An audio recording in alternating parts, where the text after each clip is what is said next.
Welcome to another World History class, and we are looking at the Paleolithic Period. Let us pause a prayer. Father, thank you for today.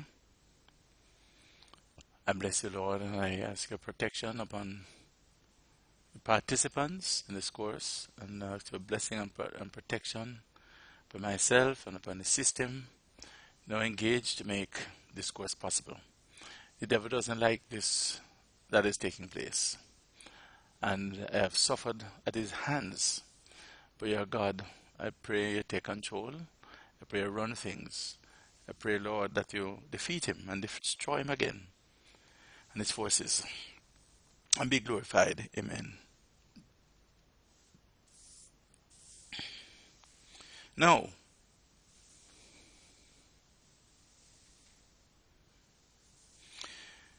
settling down, dead ends and transitions. That's what we're going to be focusing on. Although most humans lived in small hunting and gathering bands until well into the Agrarian Revolution, which took place between 8000 and 5000 BCE. Most humans. Some pre-farming peoples worked out a very different strategy of survival. They devised more intensive hunting and gathering patterns that permitted them to establish semi-permanent and even permanent settlements and to support larger and more complex forms of social organization. Many more people, and as you know, the numbers grew, society and lifestyle became more complex. Among the most spectacular Paleolithic settlements are those of central Russia. Apparently there was an abundance of large but slow woolly mammoths in that region some 20,000 years ago. These animals supplied meat that, when supplemented by wild plant foods gathered in the area, made it possible for local peoples to live in the same place throughout much of the year. Large numbers of mammoth bones found in what were in effect garbage bins at the settlement sites suggest how dependent they were on the mammoths. This reliance is equally vividly demonstrated by the extensive use of the bones of these huge mammals in building dwellings, such as, it is shown here. It's a dwelling. The bones were huge, and they used them to make dwellings.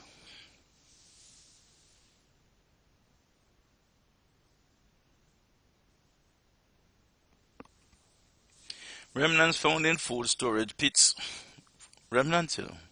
Found in food storage pits and other artifacts from the central Russian settlements suggest that these people participated in trading networks with other peoples as far as 500 miles away in the area of the Black Sea.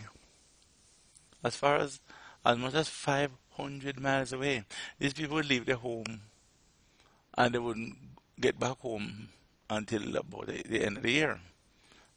They would do business along the path where there were settlements, and no doubt they had to do long distances where there were no settlements. Burial patterns and differing degrees of bodily decoration also indicate clear status differences among the groups that inhabited the settlements. Mammoth bone communities lasted from about 8,000 to 10,000 BCE, when they suddenly disappeared for reasons that are still unknown.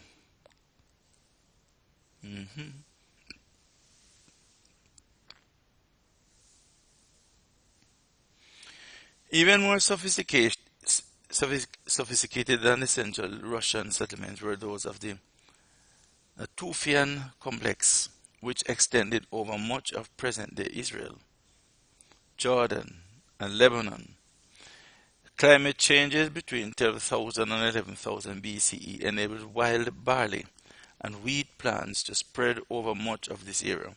When supplemented with nuts and the meat of gazelles and other game, these wild grains were sufficient to supply or to support many densely populated settlements on a permanent basis. Between about 10,000 to 5,000 and 8,000 BCE, the Natufian culture flourished.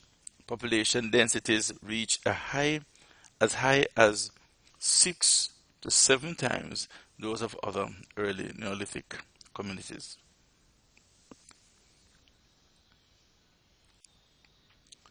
Yes. The Natufians developed sophisticated techniques of storing grain, and they devised pestils and grinding slabs to prepare it for meals. They built circular and oval stone dwellings that were occupied year-round for centuries. The evidence from housing layouts, burial sites, jewelry, and other artifacts indicates that, like the mammoth hunting societies of Central Russia, the Tufian society was stratified. Clothing appears to have been used to distinguish a person's rank, and grand burial ceremonies mark the death of community chieftains.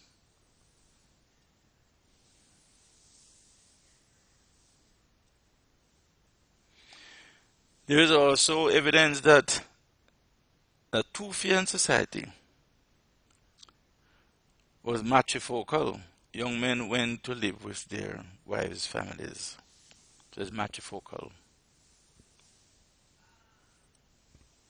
Mhm. And matrilineal family descent and inheritance were traced from the female line. The fact that women gathered food crops in the wild may explain the power and influence they enjoyed in Natufian settlements. The Natufian strategy for survival did not involve new tools or production techniques. It rested primarily on intensive gathering of wild grains and improvement of storage techniques. But the Natufians' concentration on a couple of grain staples, gazelle meat, and nuts rendered the culture vulnerable. After 9000 BCE, the climate of the region where the Natufian settlements were located grew more and more arid.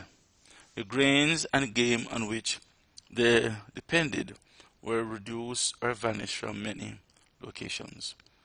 1000 years later, all the Natufian sites had been abandoned. Some villagers reverted to migratory hunting and gathering in an effort to broaden the range of animals they could hunt. So it says some villagers revert to migratory hunting and gathering, and the food they could harvest from the wild. Other villagers, usually those located near large and reliable sources of water, domesticated the grain they had once gathered in the woodlands. Precarious existence. Until the late Paleolithic, advances in human technology and social organization were remarkably slow compared with the advances that have occurred since about 8000 BCE. Millions of years of evolution of the genus Homo had produced small numbers of humans, mostly scattered in tiny bands across 6 continents. Read it again. Millions of years of evolution.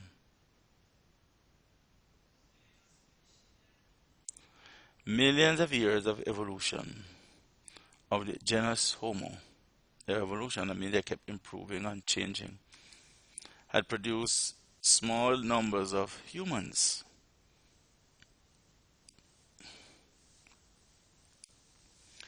Mostly scattered in tiny bands across 6 continents. Antarctica not in it. On average, the lives of these humans were violent and short. They crouched around their campsites or campfires in constant fear of animal predators and human enemies. They were at the mercy of the elements and helpless in the face of injury or disease. They had a few crude tools and weapons. Their nomadic existence reflected their dependence on the feeding cycles of migrating animals. You might, I don't know if you have the same thoughts in your mind as I do. How do they know such detailed information about these people? They did not leave anything written. The professors were not alive in those days, and they had they could tell you that they were crouching around fires, out of fear from predatory animals and other and enemies and so on.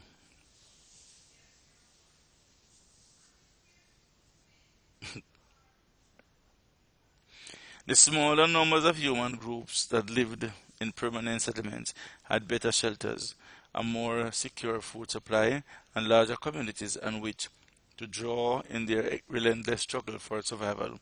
But their lifestyles were precarious. Their specialized hunting and gathering practices meant that shifts in grazing patterns or the climate could undermine their carefully developed cultures.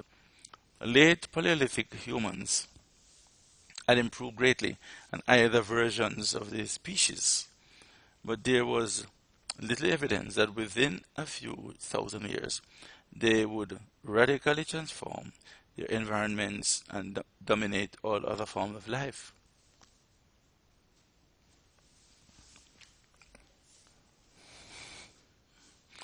I am tempted to say this because the program of study is primarily geared for Christians. Much is being said here on evolution, even though you don't hear the word being repeated, but that's what it is. And life is evolutionary, but I still do not believe humans, as we know us, have evolved from low animals. I don't believe. I believe we were made by God as we are, and we have refined our culture and modes of existence over time.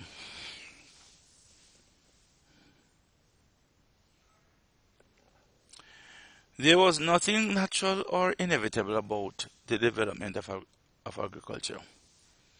Because plant cultivation involves more labor than hunting and gathering, we can assume that Stone Age humans gave up their former ways of life reluctantly and slowly. In fact, people such as the Bushmen of southwest Africa still follow them today, but between about 8,000 and 3000 BCE, 3005 BCE, increasing numbers of humans shifted to dependence on cultivated crops and domesticated animals for their subsistence instead of just wandering around the place in search of them constantly. They started settling down. By about 7000 BCE, their tools and skills had advanced sufficiently to enable cultivating people to support towns with more than 1,000 people, such as Jericho, in the valley of the Jordan River, and cattle Huyuk in present-day Turkey. By 3500 BCE, the agricultural peoples in the Middle East could support sufficient numbers of non-farmers to give rise to the first civilizations. As this pattern spread to or developed independently in other parts of the world, the character of most human lives and the history of the species were fundamentally transformed.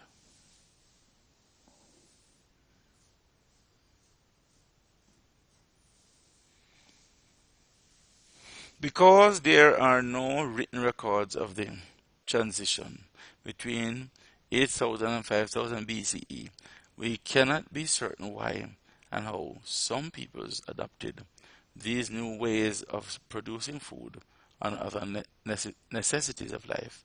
Climatic changes associated with the retreat of the glaciers late in the last ice age may have played an important role. These climate shifts prompted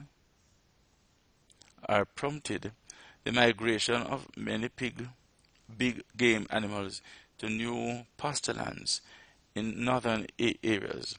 They also left a dwindling supply of game for human hunters in areas such as the Middle East. Read again. These climate shifts prompted the migration of many big game animals, rhinoceroses, to new pasturelands in northern areas.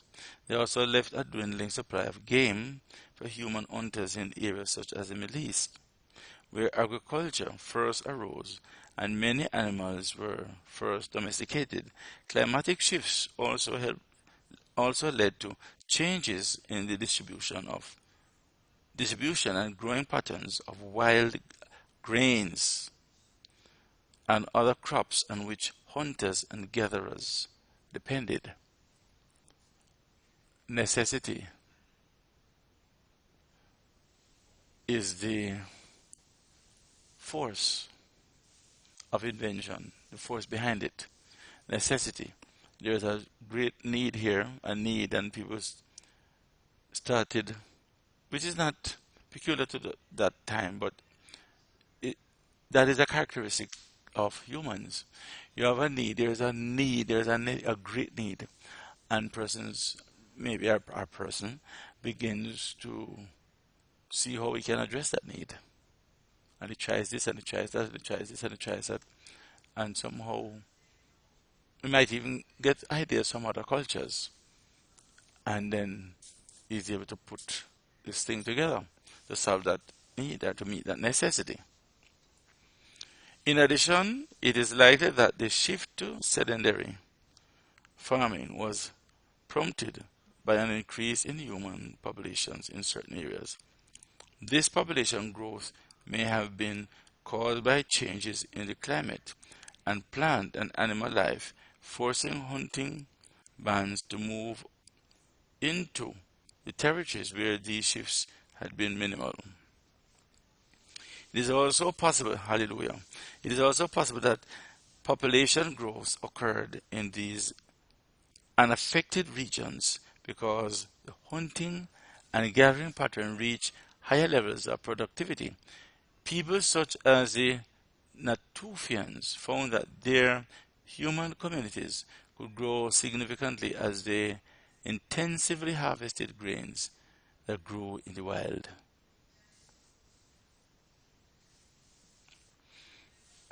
The peoples who also cultivated cereal grains had long observed them growing in the wild and collected their seeds as they gathered other plants for their leaves and roots. In late Paleolithic times, wild barley and wheat grew over large areas in present-day Turkey, Iraq, Syria, Jordan, Lebanon, and Israel. Hunting and gathering bands in these areas may have consciously experimented with planting and nurturing seeds taken from the wild, or they may have accidentally discovered the principles of domestication by observing the growth of seeds dropped near their campsites. I tend to believe that this was a strong factor. When they went hunting and they found grains that somehow they knew they could eat. I don't know if They watch animals eat them, and then they determined that they could eat them. I don't know how they came about to knowing or thinking that they could eat such grains like corn, barley, wheat, so on. But when they were preparing them, some grains fell on the ground, and over time took note that they grew. Some fell, a few scattered around the place, and they grew. And then it suddenly struck them that they could plant them as well. And the revolution started, the agricultural revolution exploded. However it began, the practice of agriculture caught on only gradually. Archaeological evidence suggests that the first agriculturists retained their hunting and gathering activities as a sledge against the ever-present threat of starvation. As a hedge, not sledge, as a hedge against ever-present threat of starvation. But as Stone Age peoples became more adept at cultivating a growing range of crops, including various fruits, olives, and protein-rich legumes such as peas and beings, the effort they expended on activities outside agriculture diminished. The earliest farmers probably sowed wild seeds, a practice that cut down on labor but sharply reduced the potential yield.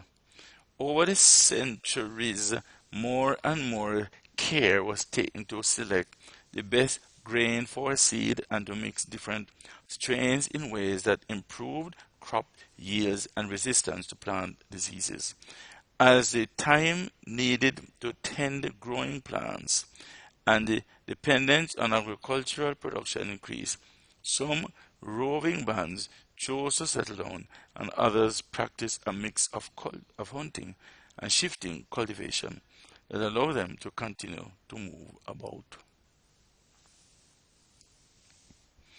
Several animals may have been domesticated before the discovery of agriculture, and the two processes combined to make up the critical transformation in human culture called the Neolithic Revolution. Different animal species were tamed in different ways that reflected both their own natures and the ways in which they interacted with humans. For example, dogs were originally wolves that hunted humans or scavenged at their campsites. Dogs were originally wolves. So they crossbred. Oh my, but there are still wolves around and they're dogs. As early as 12,000 BCE, Stone Age peoples found that wolf pups could be tamed and trained to track and corner game. The strains of dogs that gradually developed proved adept at controlling herd animals such as sheep. Docile and defenseless herds of sheep could be domesticated once their leaders had been captured and tamed. Sheep, goats, and pigs, which also were scavengers at human campsites, were first domesticated in the Middle East between 8,500 and 7,000 BCE. Horned cattle, which could run faster and were better able to defend themselves than wild sheep, were not tamed until about 6,500 BCE. Domesticated animals such as cattle and sheep provided new Stone Age humans with additional sources of protein, rich meat, and in some cases milk. Animal hides and wool greatly expanded the materials from which clothes, containers, shells, and crude boats could be crafted. Animal horns and bones could be carved or used for needles and other utensils, because plows and wheels did not come into use until the Bronze Age. When stone tools and weapons gave way to metal ones, most Neolithic peoples made little use of animal power for farming, transportation, or travel. However, there is existence that peoples in modern areas use tamed reindeer to pull a sledge, and those farther south use camels to transport goods.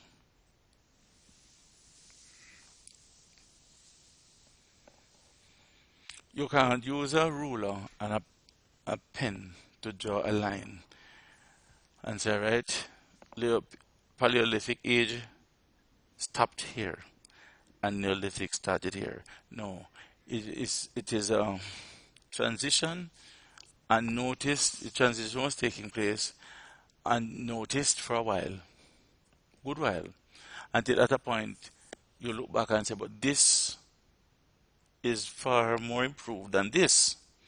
Here, more improved than here. So somewhere between here, somewhere in between here and here, the change took place unnoticed at a point.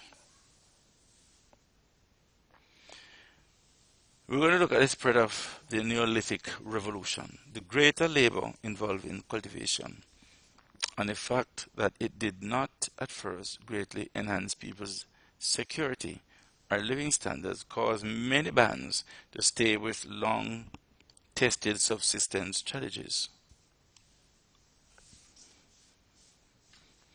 Through most of the Neolithic age, sedentary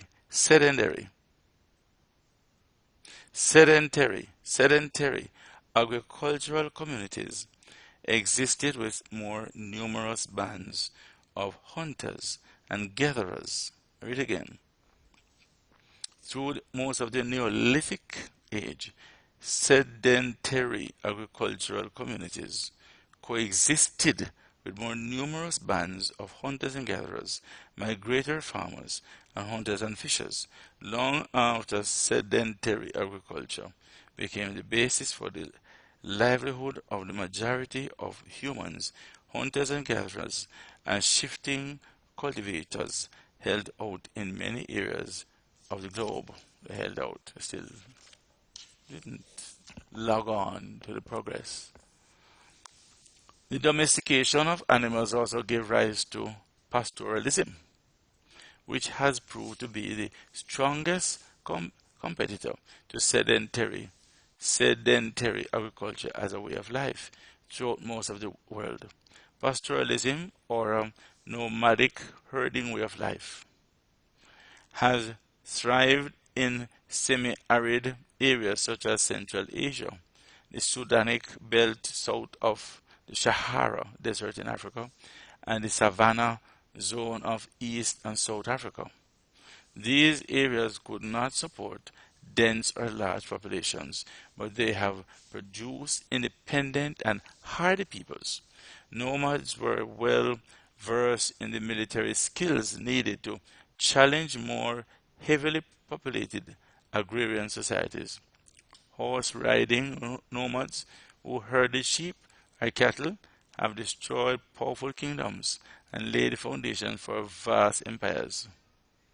The camel nomads of Arabia played critical roles in the rise of Islamic civilization. The cattle herding peoples of Central, East, and South Africa produced some of the most formidable pre-industrial military organizations. Agriculture was far more the dominant mode of support for human societies in the era of the Neolithic Revolution.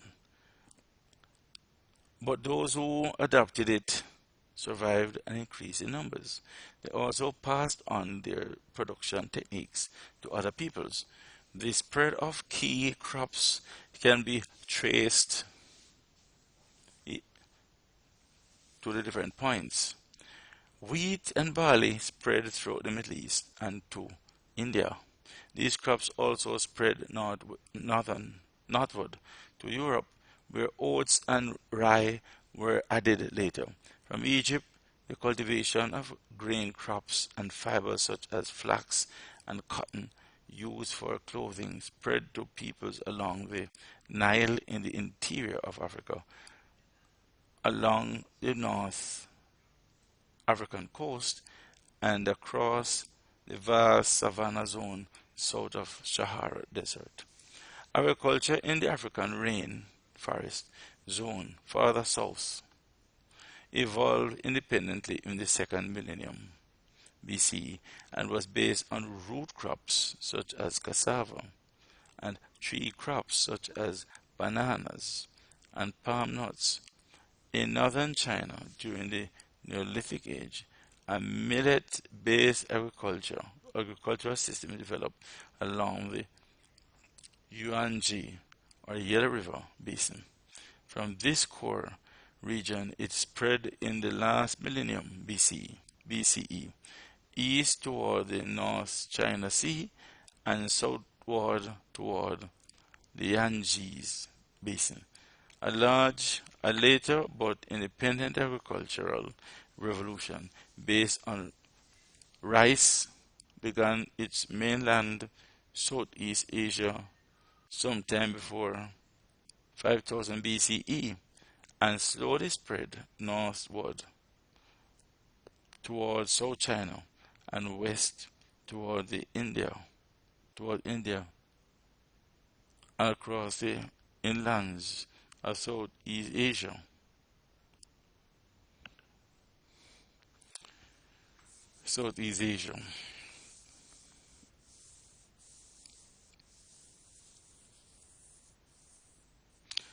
In the Americas, agrarian patterns based on maize, which is corn, manioc, and sweet potatoes arose in Mesoamerica, Mexico, and Central America today, and present-day Peru, long before the arrival of Columbus in the Americas in 1492 CE. These and other crops had spread through large portions of the continent of the West African Hemisphere.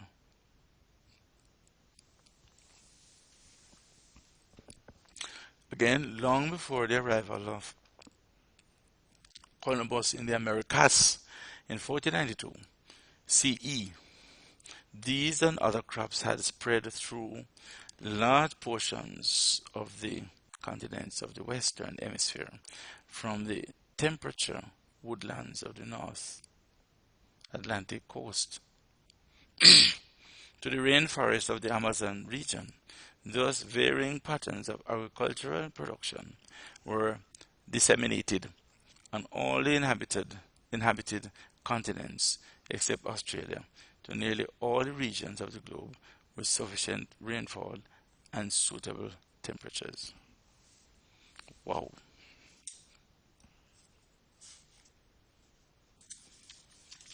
Wow, wow, wow.